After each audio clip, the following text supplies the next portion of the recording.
Is a co-authored paper, co-authored by Mr. Christian Force, head of the Maritime Transportation Technology Division of the Federal Waterways and Shipping Administration of Germany, and Professor Jens Froese, who will be presenting the paper from the Technical University in Hamburg. Professor Froese's paper will deal with the National Aids to Navigation Authorities acting as the trusted third-party marine information provider. Thank you, Chairman. It is my privilege to be allowed to present our joint paper from Christian Force and myself. The 15 minutes or even less than 15 minutes time frame is a real challenge, and I'm not going to go deep into the paper, but I'm using that opportunity to focus on some issues and provide some really recent information which needs to be amended. So if we go briefly through the agenda of that presentation, I'm going to start with initiatives to produce added values from vessel traffic data. There are quite a number available already, which immediately leads to the question of how we are going to distribute the VTS data. And once the administration actively is participating in the generation of the added values, we need something like a trusted data broker. We need to look deeper into the whole transport chain processes. And at the end, I'm going to conclude with the question if there might be more in for IALA or IALA members in that business. So I selected from the number of available umbrellas for traffic data and commercial data, the one which probably is most famous. That's the PortNet solution from Singapore. There are many others available. I also like to mention the Finnish PortNet, which came a bit later and was based on customs data, which goes in a similar direction. And PortNet itself, they are stating that they have over 130 million transactions annually. And they are aiming at simplifying and integrating the complex processes involved in the moving and tracking of cargo worldwide. And by a survey from the World Bank in the year 2007, it was found that PortNet is one of the key success factors in Singapore's ranking as the world's #1 logistics hub. However, if I'm going to show that slide in all the discussions which are currently going on in that aspect, because it's going on since quite a time, but recently there's a much higher interest in connecting traffic data and commercial data.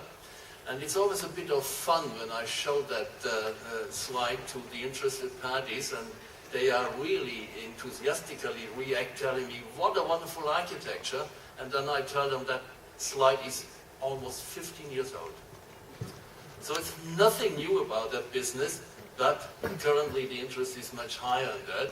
And we find that, for example, in a very recent initiative, as you see from the date, that is an outcome of an internal European Commission meeting in last week, 18th of March, and it shows that they want to cover under the umbrella of what they call e-maritime, what we describe as berth-to-berth navigation and e-navigation, including all related administrations, but also the whole logistics chain. And what is quite interesting, you see that on the number 5 here, the seafaring profession dealing with education and training.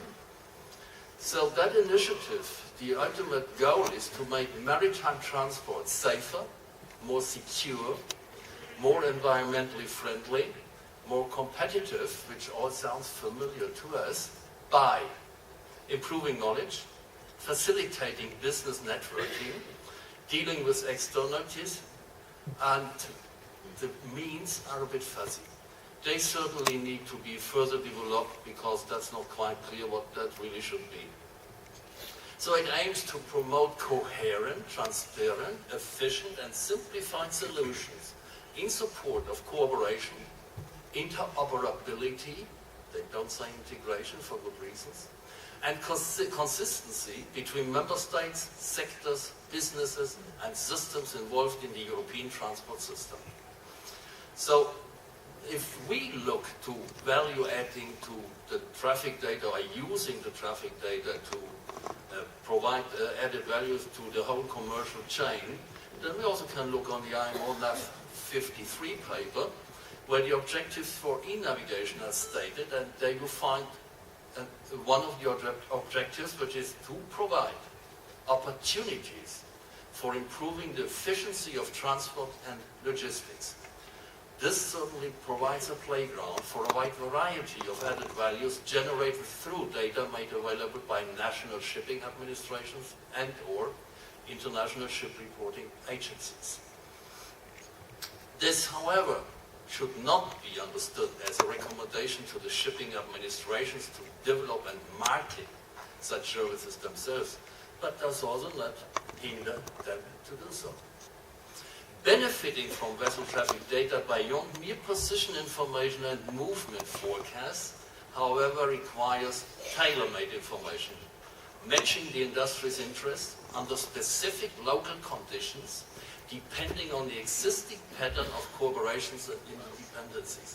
That clearly shows there cannot be a functional standard. The only way is to search for performance standards, also covering technical standards. But the real application, that will be different from application to application. So that needs us to deal with the data distribution models, how we are going to distribute VTS data. Certainly some administrations still would like to do it that way, keeping data within the administration. But since the invention of IIS, this is just impossible. So that is a model which is no longer available. Many administrations use the broadcast model. So that means they are just broadcasting or providing the data for everybody who wants to use it, which implies that you don't know who is going to use the data and for what purpose. If we briefly see the pros and cons of that concept, the pros cover data capturing and information processing is restricted to the needs of the administration. That makes the business easier, certainly. The administrations may be able to prevent responsibility for information used by external parties they don't even know. But you should underline may be able, because that depends on the country. And there are certainly countries where that is not possible to restrict liability.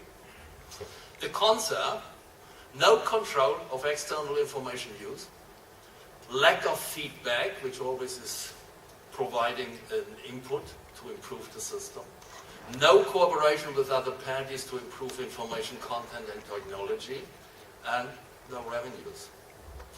So, if we look on the third model, which I personally strongly favor, that is the administration agrees with other entities. They might be public, they might be private, there might be public-private partnerships. What they are going to do with the vessel traffic data, how they are going to use that, which are the added values they are going to provide to subscribers who pay for that. That model allows to maintain all the pros of the broadcast model, without having the disadvantages of the broadcast model. But there are potential conflicts. That is, whenever you deal with commercial data, the protection of commercially sensitive data, such as, for example, the consigners, the shippers, the consignees, the receivers of the cargo nature and volume, it must be ensured.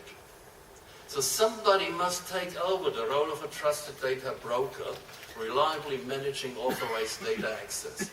And most users I personally know would very much favor the administration that they take over that responsibility, because then they would feel much better. If we look to the whole transport chain, because then we need to dig deeper into the chain, leaving the traffic and looking to the transport, starting with the freight forwarder, the carrier, the terminal, the administrations, the hinterland transport in different modes, finally dealing with the receiver of the cargo. And in that system, the traffic data is the main trigger. So when we are going to use that data for value-added purposes, we need to much better understand the system, and we need to provide solutions for an overall system. But the lessons meanwhile learned, identify functionality first and then specify appropriate hardware and software. I think those amongst you who provide consultancy know that the clients are very happy with very expensive software, and when you check that, you find that they could have done it with